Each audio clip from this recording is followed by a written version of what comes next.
Okay, so I'm currently parked at one of the two public parking lots. Sunny and I are hanging out that we park out when Hunter's at work, and I hang out here all day. I have no idea what's going on outside my window here.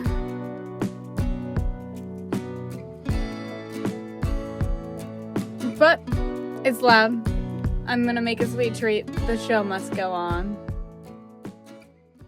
Okay, so first things first, gotta clean the dirty pan from the last sweet treat we had. Just put some water in there, heat it up on the sink, and we're good to go. Breakfast break while that heats up.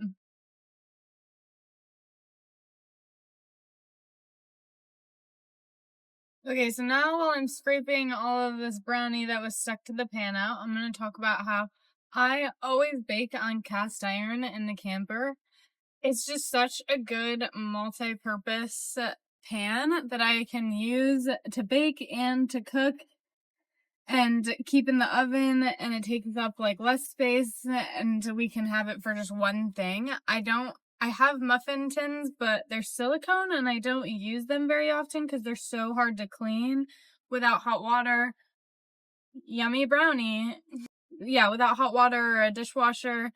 So it just has been the easiest for us to just use the cast iron as our one multi-purpose pan, and I bake everything in it, and I just bake like muffins as loaves and that sort of thing. I don't pay too much attention to recipes and how much, like what size pan I'm supposed to be using. We've got one. I make a lot of my own recipes now so that I don't have to worry about the pan size, but as long as it's similar, this is a 10-inch round cast iron. If it's in the oven, anything bigger than this wouldn't fit in our oven, so this is the perfect size as well. But it seemed to be the most efficient way to bake and not have too many dishes in the camper. Also, I do not care what anyone says. I wash my cast iron with soap. Sue me. I also put tomato in it. I don't follow any of the rules. It's still been fine. So today I'm gonna make a blueberry coffee cake, blueberry cinnamon loaf, whatever you want to call it. I made this recipe, so I think it's a great one to make in the camper. It's one I love. Hunter likes everything I bake, so he's not a good judge. His opinion doesn't count because he says everything's great, even though he's lying sometimes. Finding space for all of our baking items in the camper can definitely be tough, but the first thing I usually do is take out my cutting board.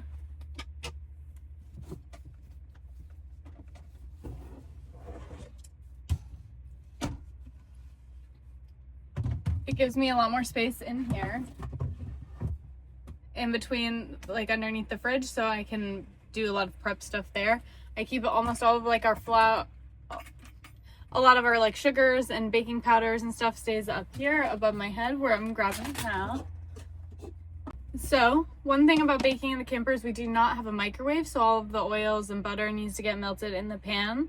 I usually just use the pot that we have to do that, and then throughout baking I just use that as my mixing bowl. But if for some reason I need two mixing bowls or I can't use the pot for a mixing bowl, I bought this Tupperware where we keep a lot of baking stuff in, and then I can use this as a mixing bowl as well as having a lid and sealing as a baking container for extras. One thing about baking in the camper is finding everything to be multi-purpose. There's no way I could bake in this hamper without every piece of baking stuff I have being able to be used for something else as well. It wouldn't just not make sense space-wise. Okay, so now that I've got all of my supplies gathered from all around the camper, I'm gonna start baking. So first I'm gonna start with melting down half a cup of coconut oil.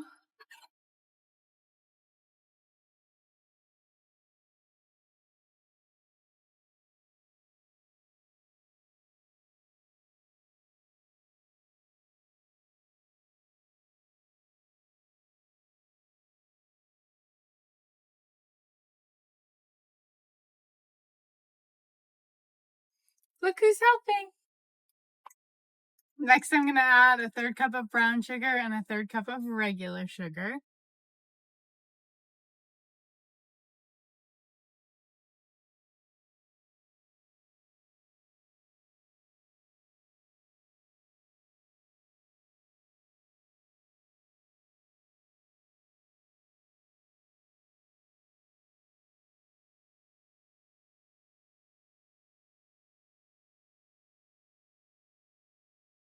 I'm gonna whisk that all together until it's well combined.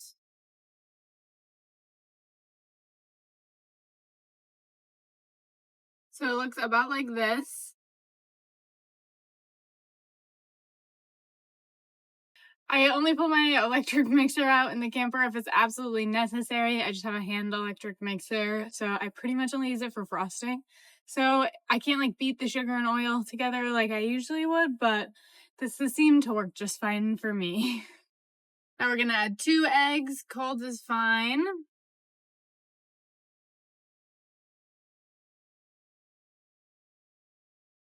And then again, mix until well combined. I always mix one thing at a time and then until I add the dry ingredients.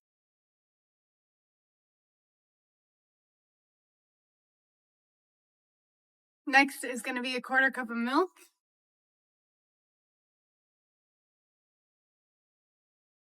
And we're also going to add a teaspoon of vanilla before we move on to our dry ingredients.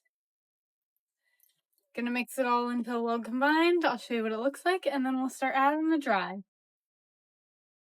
Okay, so here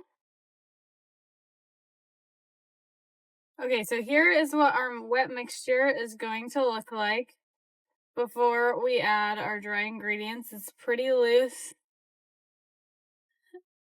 So for flour, I actually use a gluten-free flour. I have never been diagnosed celiac, but most likely have celiac. So I use this Bob's Red Mill 1-to-1. It's great for like sweet treats, cakes, cookies, those things, but it does not work well with yeast. So I would only recommend it for this type of thing. For a yeast recipe, King Arthur makes a bread flour now that's gluten-free. It has wheat in it, but it's the gluten is removed from the wheat, so it's actually really good and it works really well for breads and such. This does not. Anyway, I'm gonna add a cup and a half of the flour.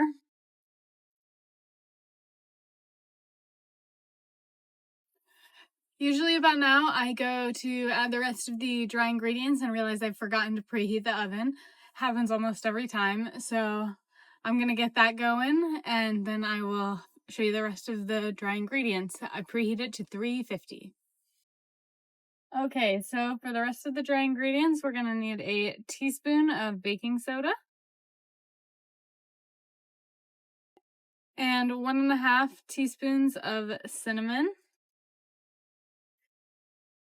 That was a heaping teaspoon, so probably just really that.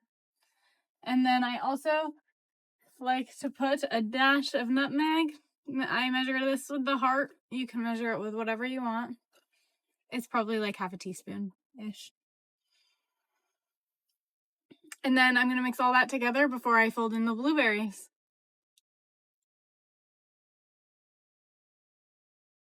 While I'm mixing all this together, I can talk about a funny thing that I was just reminded of when I went to preheat the oven. But when we went to North Cascades, as you saw, we had all of the contents of our food cabinet fall on the floor here. And when they did, the oats bin broke open and we had a lot of oats everywhere. Little did I know, the next time I went to preheat the oven, they were also stuck in the oven. So that was funny. Here's some pictures of what that looked like. The joys of camper life. Okay, now we need to add our blueberries. We're gonna have 2/3 cup of blueberries. I use frozen. I'm sure you could use fresh, but they all seem to work.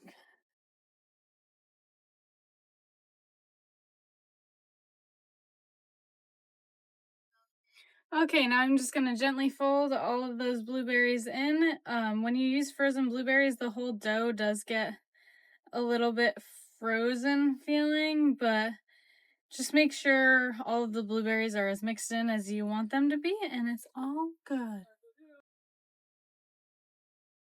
Great, now I'm just gonna transfer it into the pan and pop this in the oven. Okay, great, oven's preheated. And we're gonna pop this bad boy in the oven for about 30 minutes.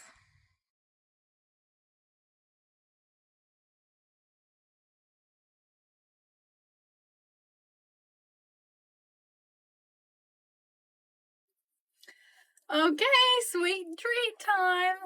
So now that it's done and it looks like this, I'm gonna cut it up. I usually take about half of it into Hunter's work for him and his coworkers, and then I save the other half for us to have at night when we have TV time. We're both a big fan of our sweet treats, and that's why I actually make so many of them, is because we eat so many of them, and it's so much better to have them homemade than store-bought, even if it's still not great. So we love our treats. I have a lot of recipes coming up that I'm excited to share with you guys. This is the first of many. We do all of our cooking at home. Hunter and I have ate out once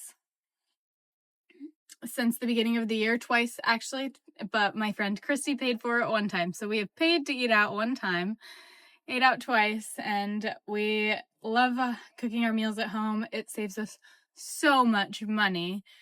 We come up with so many fun recipes. Part of the reason is because the closest affordable store to us is almost an hour away. So there's a couple markets that we can stop at for onesie twosies. We get usually milk and bananas at those places for the week, but when we have to drive an hour, we only grocery shop about every 2 weeks, which is actually a huge feat when you live in 60 square feet. So that means that we grocery shop on a budget, one, and two, we make sure we're stocking up on things, but sometimes we run out and we have to get very creative with our meals and sometimes with my baking. So stay tuned for camper recipes that you can make easily in a small space. Thanks so much for watching. I hope you enjoyed the baking video, and let me know if there's any recipes you'd like me to try or that you'd like to hear about. Like and subscribe for more, and I'll catch you in the next one. Bye!